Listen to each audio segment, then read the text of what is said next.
Estas misteriosas tierras que parecen emerger entre las nubes son los Highlands, las tierras altas orientales de la isla de Nueva Guinea, al norte de Australia.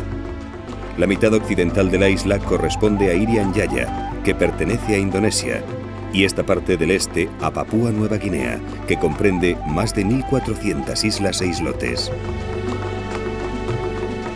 En PNG, como popularmente se conoce a este país, conviven alrededor de 1.000 grupos étnicos diferentes que hablan más de 800 lenguas distintas.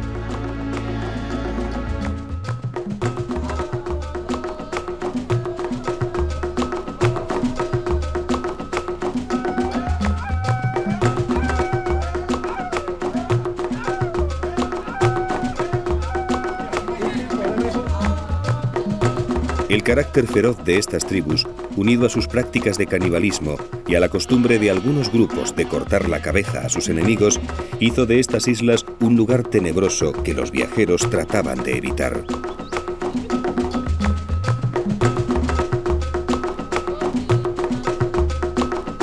Los marinos que se habían visto obligados a navegar cerca de estas costas contaban cómo los nativos les habían atacado desde los acantilados, dejando la cubierta de sus embarcaciones llenas de flechas y lanzas e hiriendo a varios tripulantes. Nueva Guinea era un lugar remoto al que nadie se atrevía a ir. Por eso se mantuvo inexplorado durante muchos años.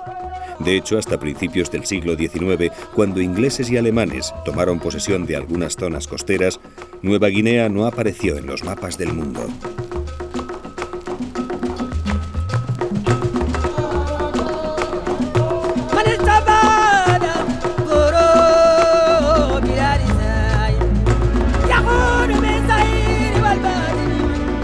Pero aquí en los Highlands, el contacto con los nativos no se realizaría hasta el siglo XX. Fue en 1930 cuando los buscadores de oro Michael Leahy y Michael Dwyer subieron por la parte oriental y descubrieron 1 millón de personas pertenecientes a más de 400 tribus diferentes.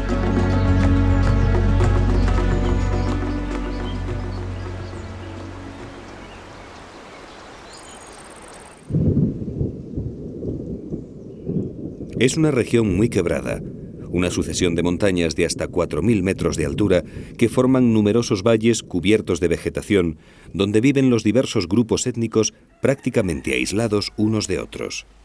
La mayor parte de las aldeas están habitadas por una sola familia o un solo clan. Las casas son de bambú y los techos de hoja de palma. El ñame, la yuca, el maíz y la patata dulce componen su dieta cotidiana. Su principal fuente de proteínas proviene de los cerdos, a los que atienden con especial dedicación. Viven en un compartimento contiguo y son el exponente de su riqueza.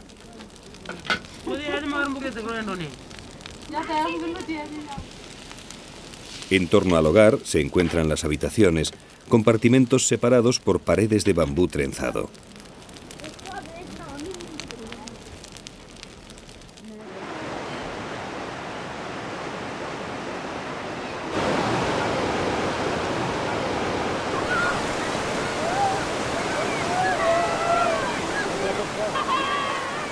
Otra fuente de proteínas proviene del pescado, que capturan en los numerosísimos ríos de la región.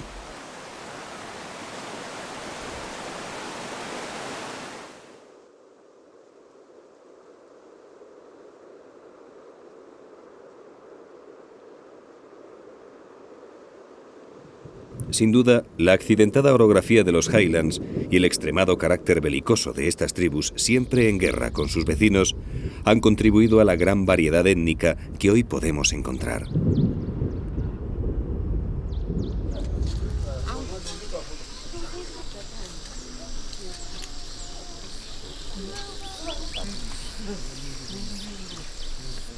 Cada grupo tiene su propia forma de adornarse, diseños y colores concretos que les caracterizan.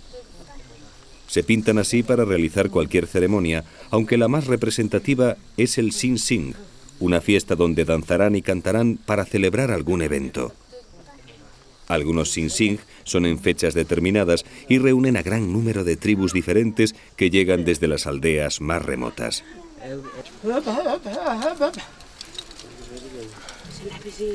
Usando los mismos colores, cada uno maquilla su rostro con un diseño propio, casi siempre heredado de sus antepasados, al igual que el tocado de plumas del ave del paraíso que lucen.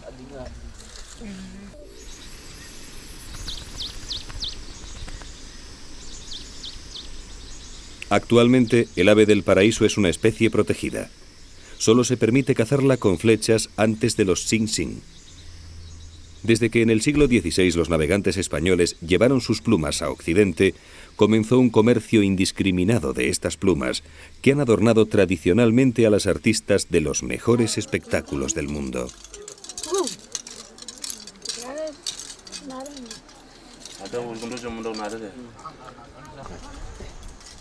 Los pueblos Highlander son orgullosos y mantienen vivas sus costumbres y tradiciones. A pesar del impacto que día a día provoca en ellos la influencia occidental, no pierden ninguna ocasión para lucir sus plumas.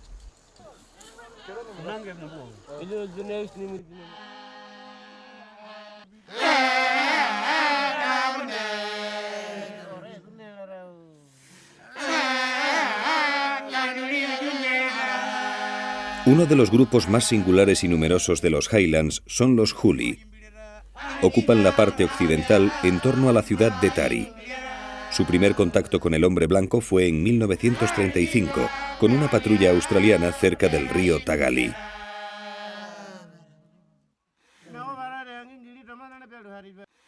Suelen ir desnudos de cintura para arriba. De su cinturón de fibras siempre cuelga el ongoya, un cuchillo hecho con la tibia de un casuario, una ave corredora un poco más pequeña que el avestruz, muy común aquí, en PNG. En los rituales pintan sus caras con arcillas amarillas y rojas y aceites vegetales. En sus ceremonias iniciáticas se taladran el tabique nasal. Más tarde atravesarán en él colmillos de cerdo, plumas o pequeñas varas de madera. Colgando del cuello hacia atrás, el poderoso pico del calao simboliza la fuerza y el valor en el combate. Sus sombreros en forma de gran tricornio están hechos con su propio cabello y adornados con flores y plumas de casuario.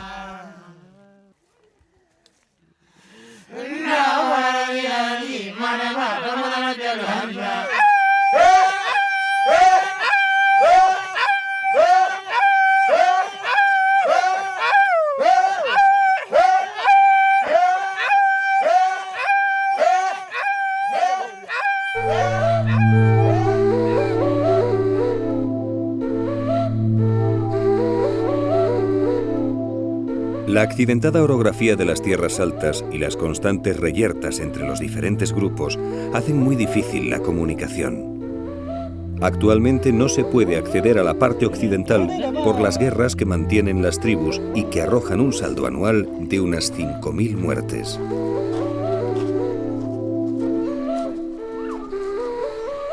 Pero siempre ha sido así. Cada pueblo, cada aldea, ha estudiado la manera de defenderse del clan o la tribu vecina. Han fabricado mejores arcos, lanzas más efectivas, hachas y mazas más pesadas y contundentes, escudos con los que protegerse, sistemas de defensa y ataque, trampas y emboscadas.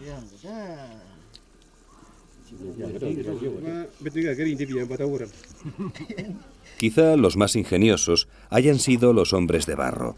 Habitan cerca de Goroka, en la parte alta del río Asaro. Por eso también se les conoce como los Asaro. Su insólita manera de defenderse es la de convertirse en espíritus y asustar al enemigo.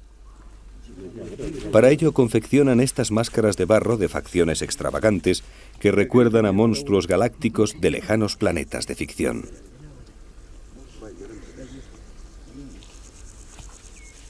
La mayoría de los grupos étnicos de los Highlands creen en unos seres sobrehumanos que habitan en los ríos, las cuevas, el cielo y los bosques, y que intervienen de manera constante y decisiva en la vida de los hombres. A ellos les rinden culto y les realizan ofrendas para rogarles su protección y evitar que provoquen desgracias.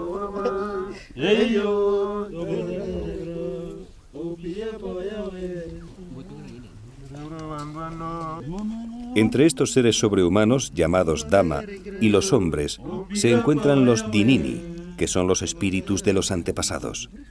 Junto a los Dama y los Dinini, existe un tercer grupo de fuerzas llamadas Tomía, que residen en objetos como piedras, collares, lanzas, etc., y que provocan enfermedades y desgracias.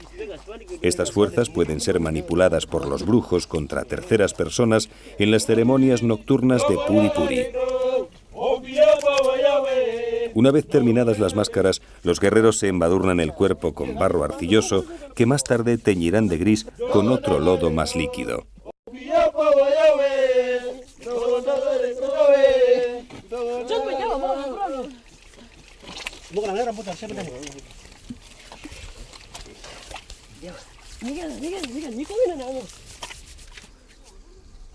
También adornan su cintura con ramas de helecho que, untadas de barro, adquieren un aspecto etéreo que añade fuerza a las figuras fantasma.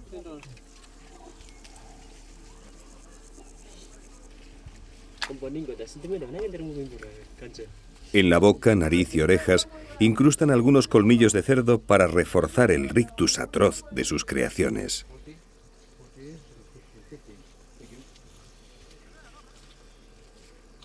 Según cuenta la leyenda, estas técnicas persuasoras comenzaron hace mucho tiempo. Los Asaro estaban asediados por un enemigo más numeroso. Habían tenido muchas pérdidas y esperaban el ataque final. Entonces, un anciano llamado Pukiro Pode tuvo un sueño donde vio la imagen de unos espíritus grises aterradores. Esa misma noche hicieron las primeras máscaras de barro. Los hombres se pusieron unas cañas de bambú en los dedos de las manos como si fuesen largas uñas y embadurnaron sus cuerpos de arcilla. Poco antes de salir el sol, en la penumbra del bosque, los fantasmas de barro se acercaron hasta las líneas enemigas, realizando movimientos lentos y sinuosos. Al verlos, los enemigos huyeron despavoridos y los Asaro pudieron salvar sus vidas.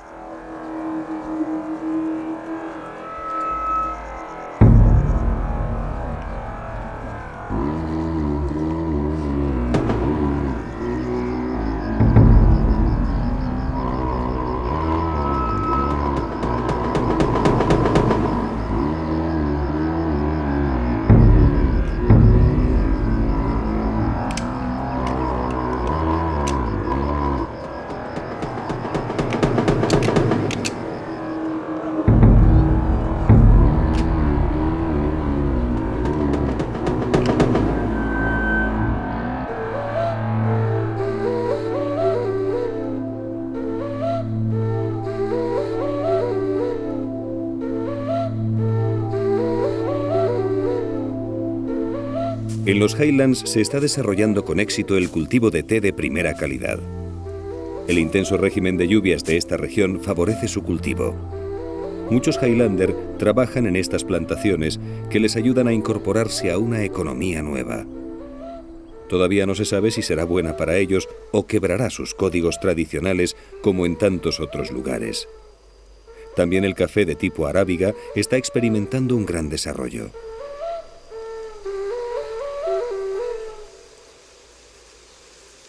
Casi en la línea del Ecuador, estas tierras altas exhiben su furia salvaje.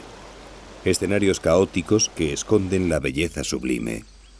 La tierna sutileza de la reina orquídea junto a la tortuosa senda de los regueros que esculpen la tierra.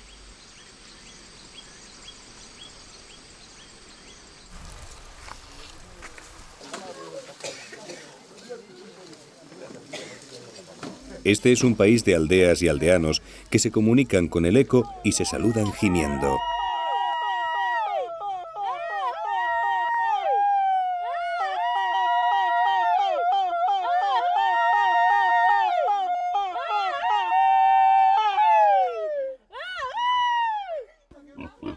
La mujer es la encargada del cuidado de los cerdos, la verdadera riqueza del Highlander.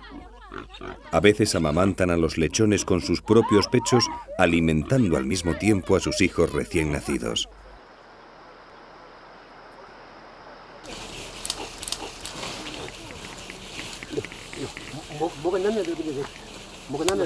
El fuego siempre ha sido de suma importancia para estos pueblos de las alturas. Saben encenderlo en cualquier circunstancia, y aunque ahora no les sea difícil conseguir mecheros o fósforos, Los Seneca nos demuestran cómo consiguen prender en segundos unas pajas secas frotando una fina tira de bambú con un tronco astillado.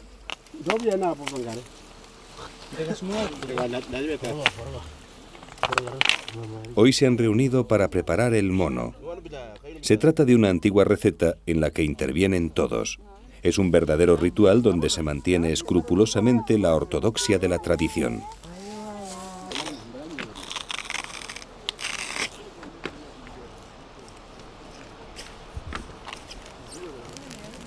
Hacen un gran fuego en el que ponen a calentar piedras que más tarde servirán para dar calor a la cocina que excavarán en la tierra.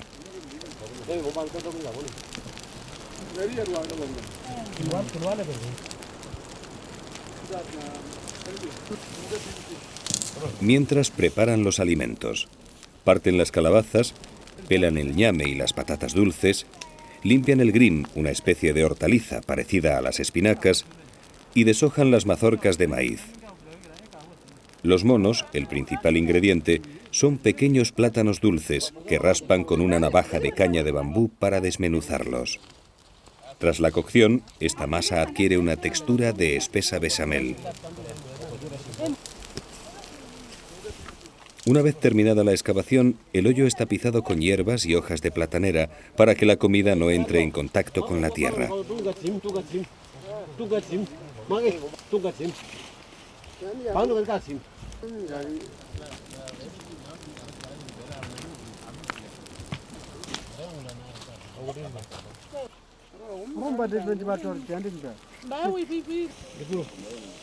Luego van colocando las piedras candentes por capas, separándolas de los alimentos mediante hojas de platanera.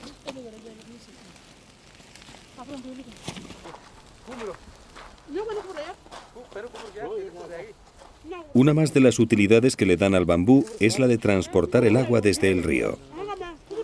El ingenio culinario requiere la humedad suficiente para que se cuezan los alimentos sin que se lleguen a quemar las grandes hojas que los envuelven.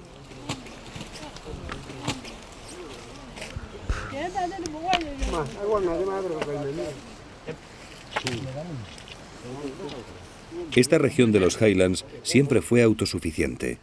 El millón de nativos que vivía aquí antes del primer contacto obtenía de la tierra los alimentos necesarios para abastecerse.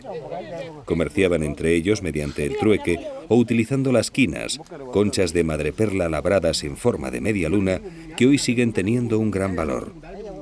Las llevan colgadas del cuello en las ceremonias y danzas.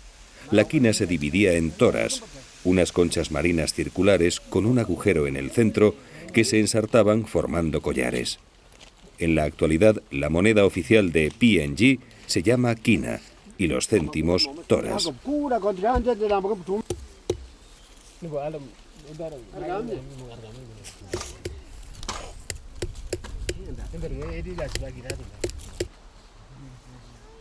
El bambú es su principal materia prima.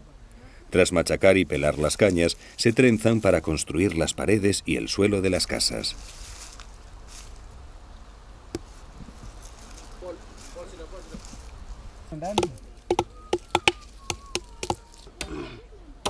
También fabrican con él los arcos y las flechas. Aquí crecen más de 20 variedades de esta caña flexible, con la que también elaboran utensilios de cocina, navajas e incluso instrumentos de música, como esta especie de birimbao.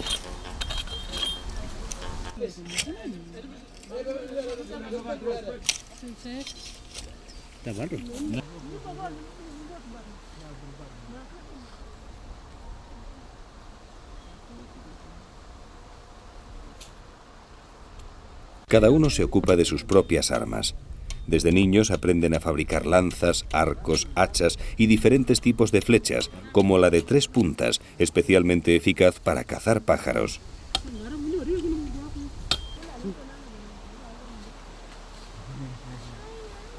La cuerda de los arcos también es de bambú. Una fina tira de poco más de 1 centímetro de ancho que, reblandecida en el fuego, se anuda a los extremos para ejercer la presión adecuada.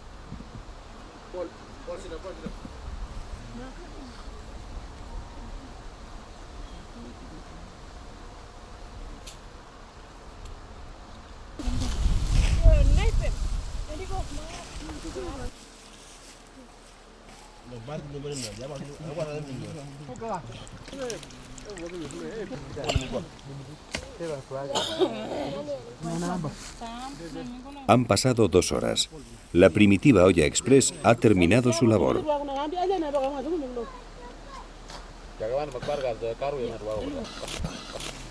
Con cuidado de no quemarse con las piedras todavía calientes, van sacando cada envuelto de hojas con las diferentes viandas listas para servir.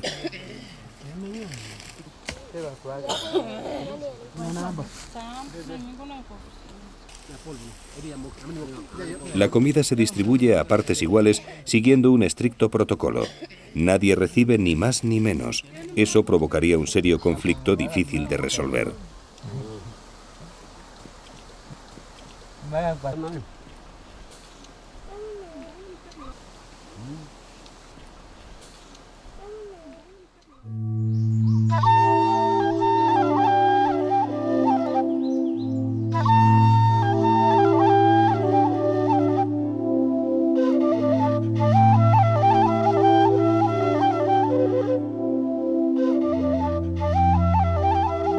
Descendemos por el extremo oriental de los Highlands. El paisaje cambia drásticamente. Las montañas dan paso a extensos valles y aparecen las coníferas, pinos y abetos más propios del bosque mediterráneo que de la idea de selva ecuatorial que solemos tener de Oceanía.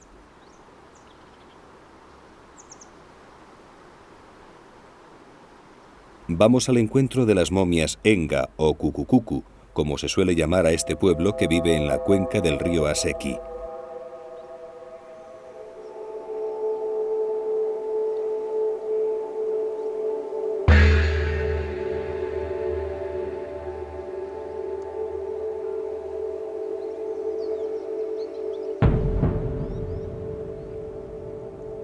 En lo alto de la montaña, libre de vegetación, en un abrigo natural al que los nativos llaman la roca sagrada, las momias Enga permanecen inertes presidiendo la vida de los Cucucucu.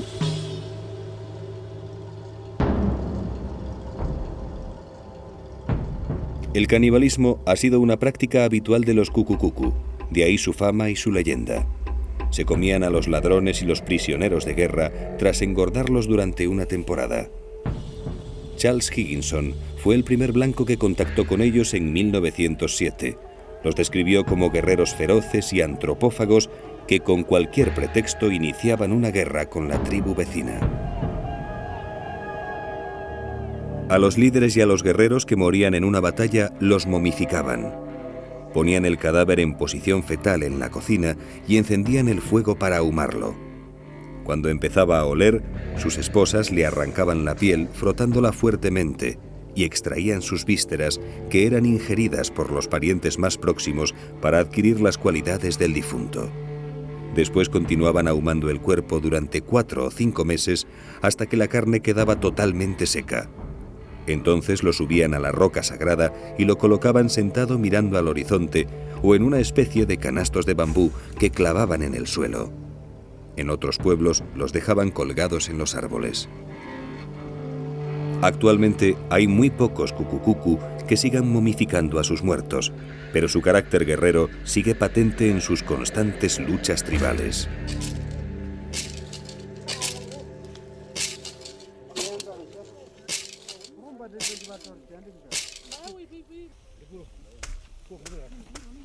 El canibalismo está prácticamente erradicado, aunque no son extraños los casos aislados de ingestión de carne humana en las zonas más apartadas. Hay que tener en cuenta que para estos guerreros la antropofagia era algo habitual hace solo 15 o 20 años.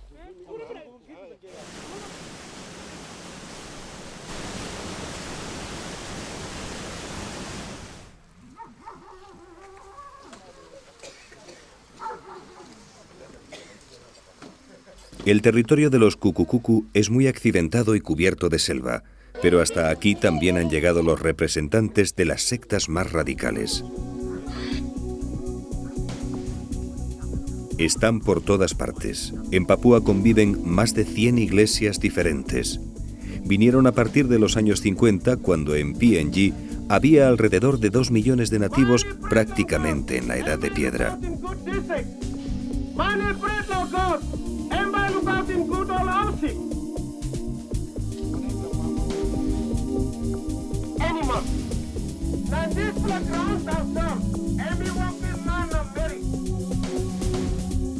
Era un bocado suculento. Los misioneros sectarios se lanzaron a la conversión de los infieles pertrechados con sus credos y dioses del mundo occidental en una carrera frenética cuyo nefasto resultado ha sido el desarraigo y la aculturación.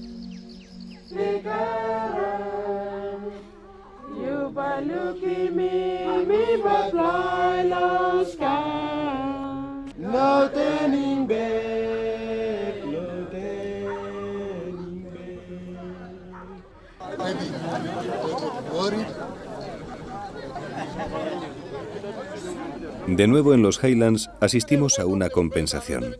Tras los saludos preceptivos, las dos tribus se sientan una frente a la otra a cada lado de la explanada. Los de la izquierda son los que tienen que compensar a los otros. Uno de ellos mató a un hombre de la otra tribu y ahora van a discutir el pago que tienen que hacer a sus familiares.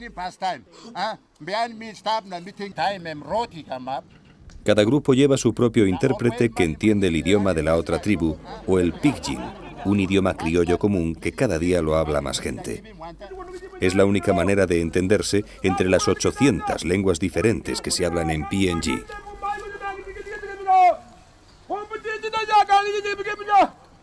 Hay compensaciones a diario por todo el país.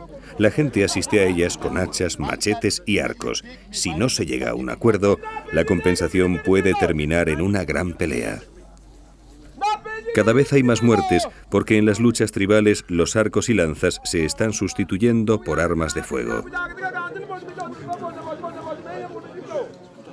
Pueden discutir durante horas, incluso días, sobre la cantidad de quinas y la cantidad de cerdos que recibirá la familia agraviada, pero al final casi siempre se llega a un acuerdo.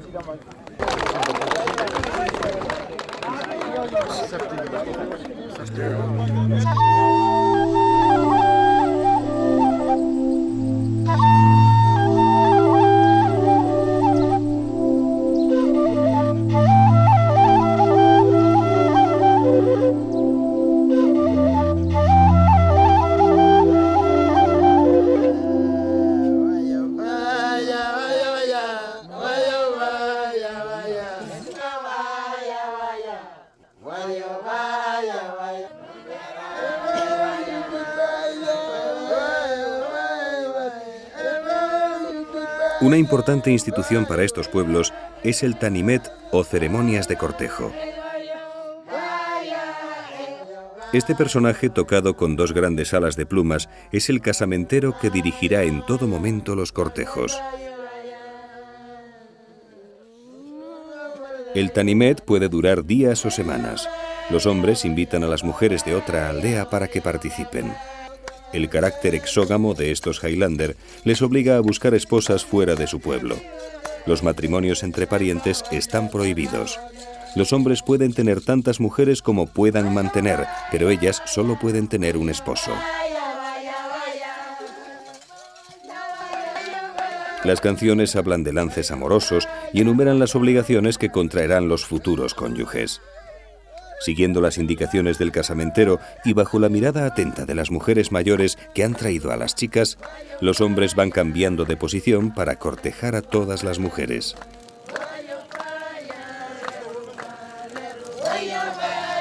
Entrecruzan las piernas y se cogen de las manos.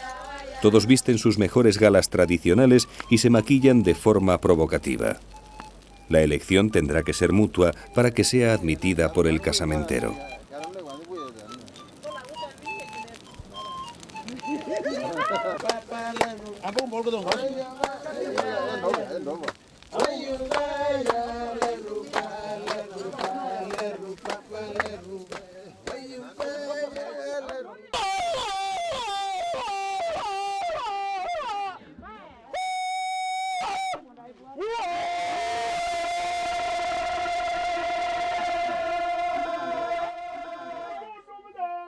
Las bodas son muy sencillas. Se reúnen las dos familias y el novio paga la dote a los padres de la novia, de 15 a 30 cerdos, utensilios domésticos y algunas quinas que la novia cuelga de su vestido.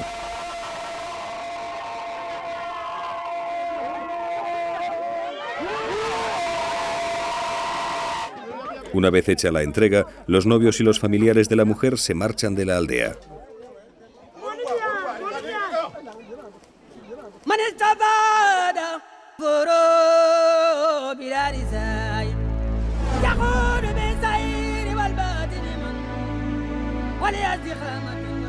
Al norte de Papúa Nueva Guinea encontramos una región muy diferente a los Highlands, la del río Sepik, que fluye de oeste a este. Tiene una longitud de 1.126 kilómetros y su cuenca ocupa 78.000 kilómetros cuadrados.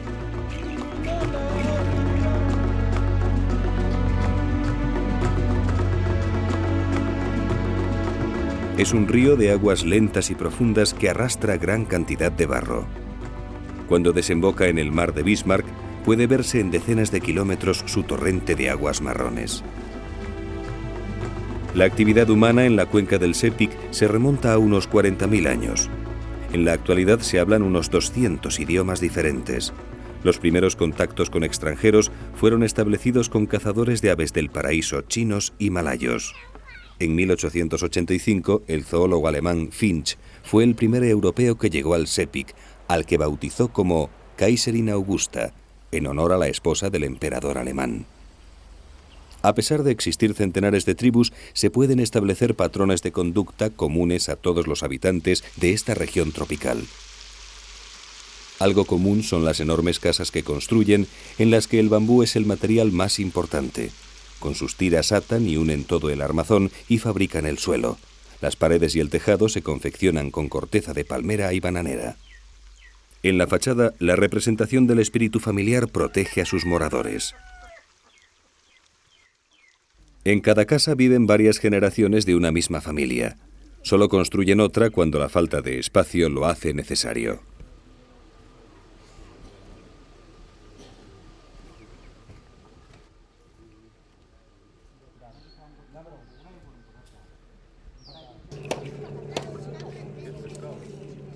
El pescado es la principal fuente de proteínas. El río tiene una enorme variedad piscícola.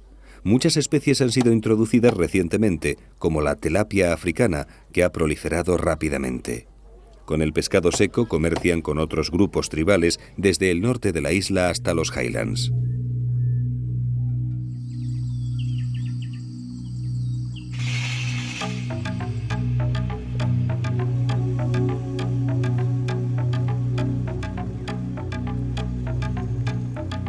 Estos son los dominios de los hombres cocodrilo, el animal sagrado del Sepik. La vida espiritual de estos pueblos gira en torno al Tambarán o Casa de los Espíritus. Los dibujos representan deidades visualizadas en sus sueños y escenas cotidianas. Por encima de todas ellas se encuentra el cocodrilo, el rey dios del río. El propio Tambarán tiene la forma de sus poderosas fauces.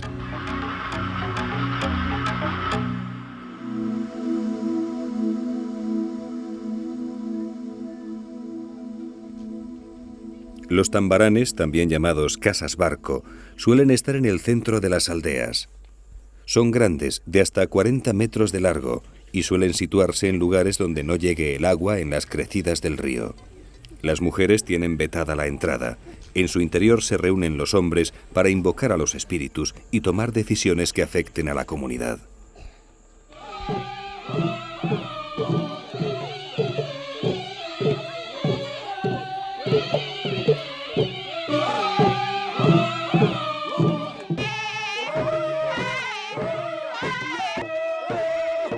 En ocasiones señaladas se reúnen con sus atuendos tradicionales y bailan en torno al tambarán.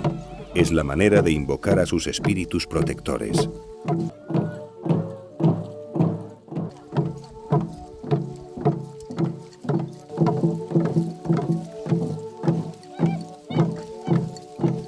Desde el interior del tambarán suena la música mágica que indica a los danzantes lo que tienen que hacer.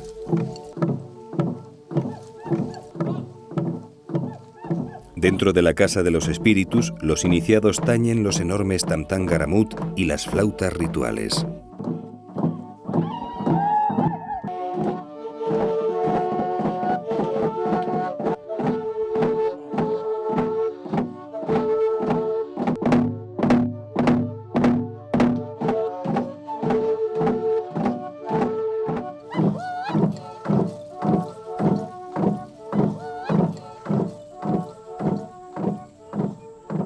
Estas mansas aguas del Sepik esconden un peligro mortal.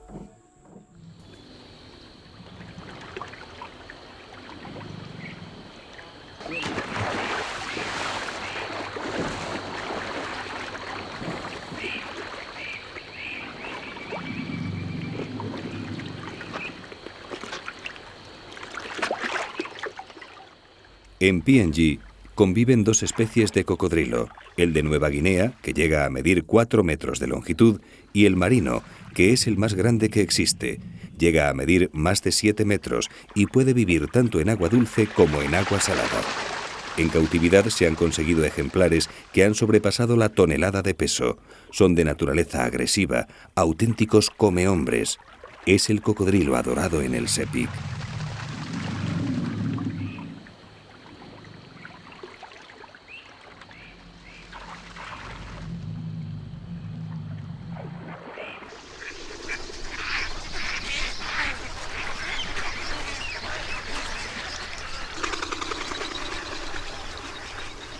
Esta es la región de Papúa mejor conservada.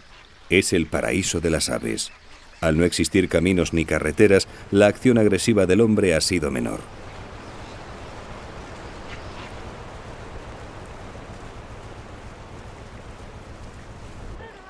El sagu es el alimento cotidiano de estos pueblos. Con él elaboran el pan.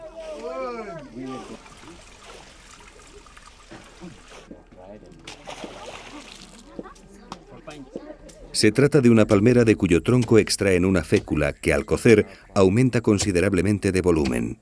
Para obtenerla, lavan la médula triturada y la ciernen pasándola por un cedazo. Cada palmera puede dar de 300 a 350 kilos de sagu.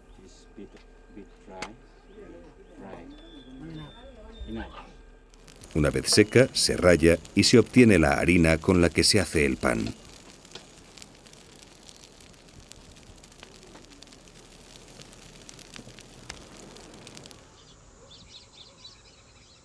En el río Sepik ocurre un fenómeno espectacular: la formación de islas que flotan y se desplazan con la corriente.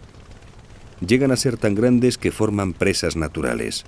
El agua tiene que sortearlas creando una vasta red de canales y lagunas que cambian su trazado en poco tiempo.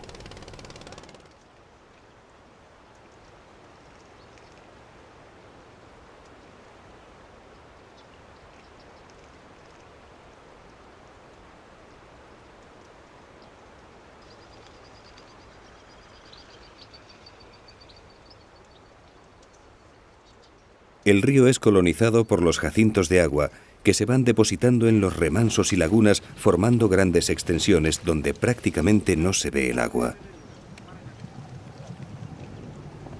Los lugareños siempre están al tanto de cómo se encuentran los canales y por dónde es posible navegar, aunque con muchas dificultades. Los jacintos tienen grandes raíces peludas que crecen fijando el cieno del río y entrelazándose unas con otras. Llegan a formar verdaderas plataformas sólidas en las que más tarde crecerán hierbas y arbustos. Las porciones que se desprenden se convierten en islas flotantes.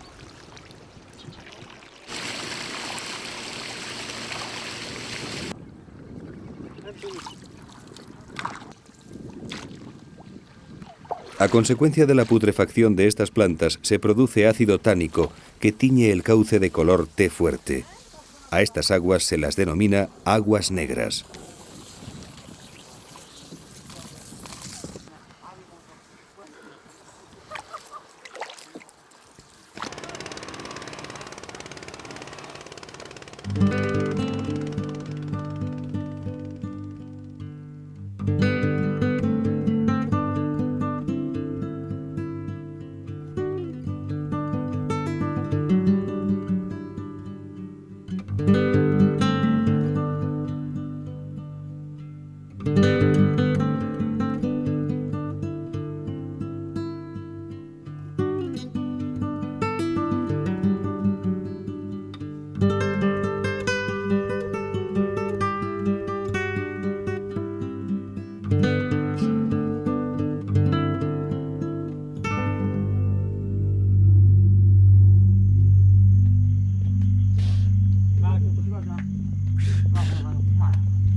La magia siempre está presente en el Sepik. Todo lo que ocurre es por la acción directa de los espíritus.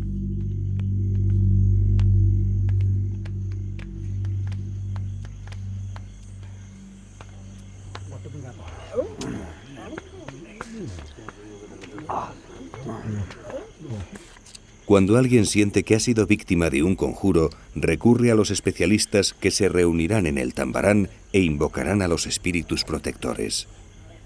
Comen gran cantidad de Betel Nut, un fruto estimulante que favorece el estado de trance. Llegado el momento, el tonoco cortará con el hacha la fuerza del hechizo.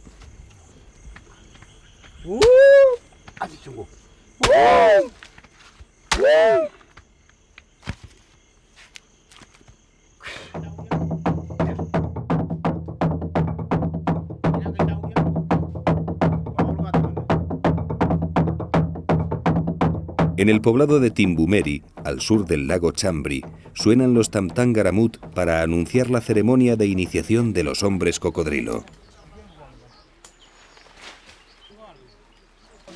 Desde el amanecer, todos los hombres del pueblo han empezado a trabajar para preparar el ritual. Cerca del río, al lado del Tambarán, construyen el nido del cocodrilo.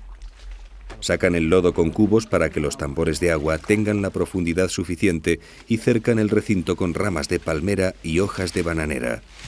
Los no iniciados y las mujeres no podrán ver lo que sucederá en el interior.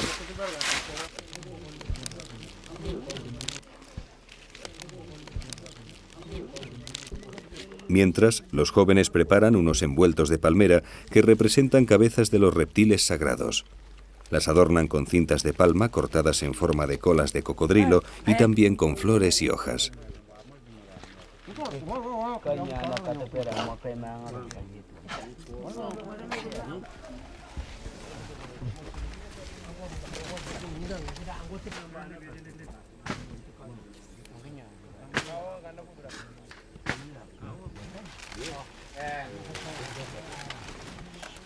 Las paredes del recinto quedan bien tupidas. Nadie podrá ver desde fuera lo que suceda en este cercado que representa el corazón del espíritu del rey de los cocodrilos. En su interior se comprueba que el tronco de la palmera, que hará las veces de la cola del reptil, se desliza correctamente. Cuando el tambarán queda tapado también por las ramas de palmera y bananera, finalizan los preparativos.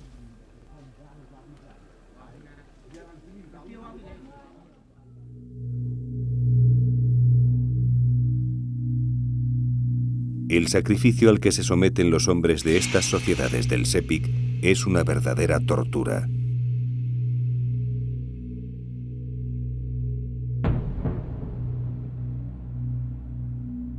Varios centenares de cortes dejan esculpida su piel a semejanza de sus dioses reptiles.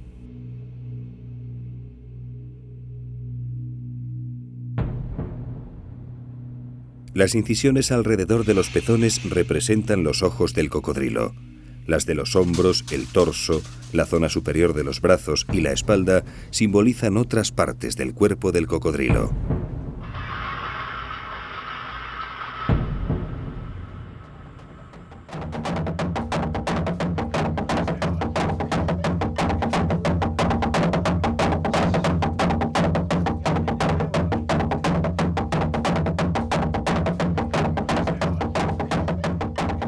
Los enormes garamut anuncian el comienzo de la ceremonia nada más caer el sol.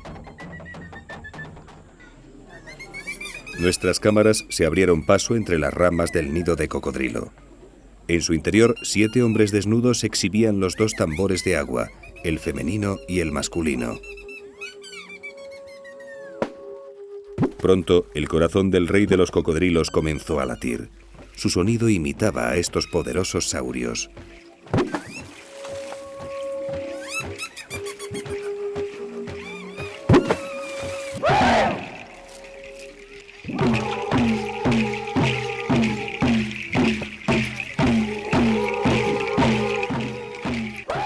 Fuera, decenas de guerreros danzaban al compás de sus chapoteos.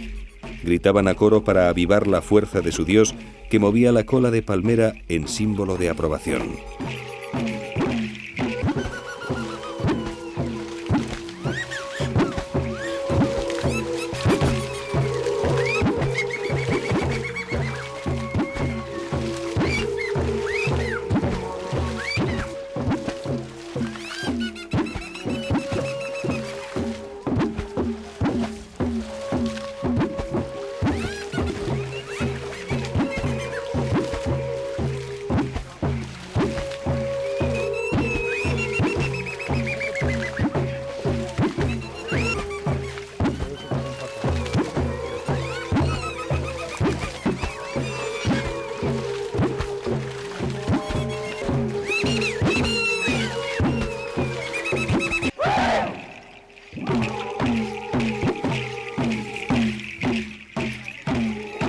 Los no iniciados siempre presencian desde lejos el espectáculo, sobrecogidos por los extraños sonidos que escuchan.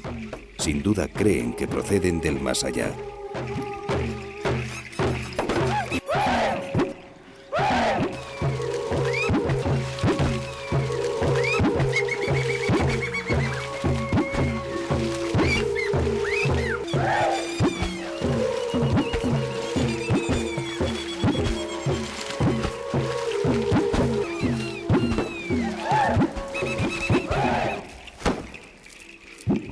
El jefe de los guerreros golpea el suelo con su cola ceremonial. Desde el nido, los tambores de agua contestan. Es imprescindible acompasar todos los elementos para que el espíritu del rey de los cocodrilos acuda y posea a los iniciados.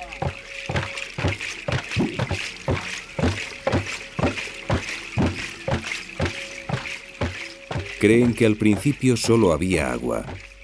Entonces el cocodrilo creó la tierra y en ella se formó una gran grieta.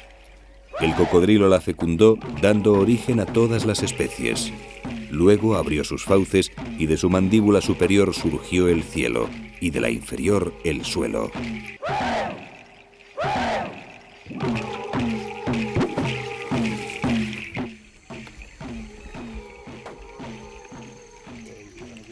El aspirante es conducido al interior del Tambarán.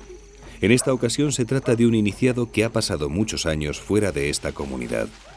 Ahora, mediante el sacrificio, reafirmará públicamente su pertenencia a ella, despreciando las influencias externas con las que se haya podido contaminar.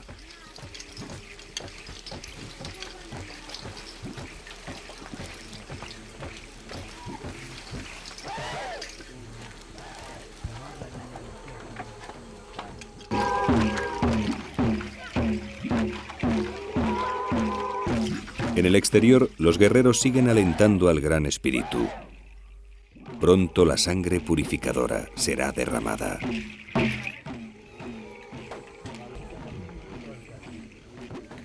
Tumbado sobre una tabla y asistido por un acólito, el iniciado espera el contacto con la cuchilla. Antes habrá ingerido unas hierbas narcóticas que le enajenarán y amortiguarán su suplicio, aunque en esta ocasión solo sean los últimos cortes de confirmación los que labrarán su piel.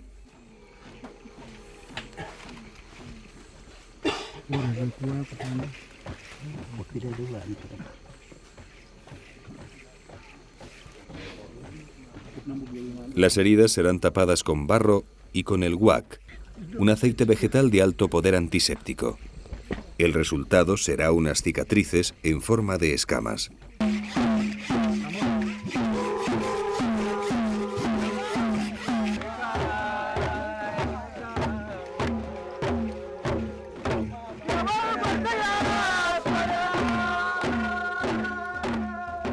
El iniciado es ahora conducido hasta el nido del Gran Espíritu. Ya es un hombre cocodrilo.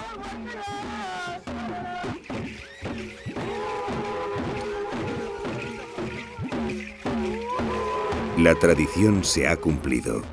La simbiosis de hombre y reptil mantiene vivos los códigos ancestrales del gran río de las aguas negras.